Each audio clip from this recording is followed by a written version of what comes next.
ती पण तुझ्या मदतीला येणार नाही. ऐकम सगळ्याच्या सगळे बहिरे झालेत का? वाचवा हो कुणीतरी. फक्त खिडक्या बघून तमाशा काय बघताय? हे खिडकीतून वाकून बघणारे जर तुला वाचवायला आले असते ना तर ह्या देशात कधी बलात्कारच झाले नसते. तुझा हात माझ्या अंगाला लागण्यापेक्षा मी जीव देईन.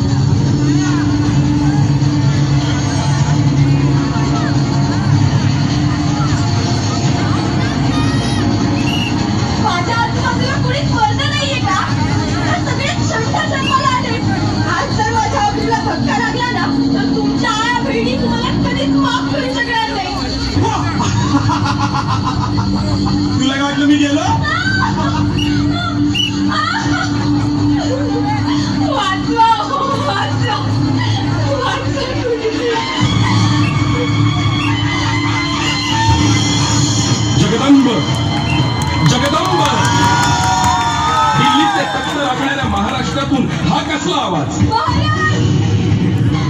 आज जर तुम्ही माझी अब्रू वाचवायला आले नसतात ना तर माझं काही खरं नव्हतं.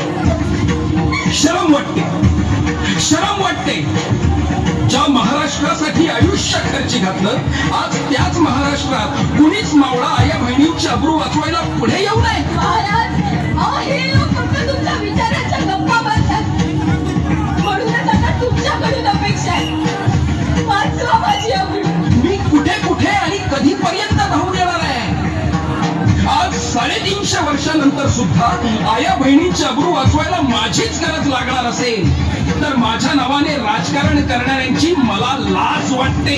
महाराज, मग आता माझी अब्रू कोण वाचवणार? तू मी? होय तू. आता महाराष्ट्रातील प्रत्येक महिला भगिनी ह्या काळात स्वतः छत्रपती होणार.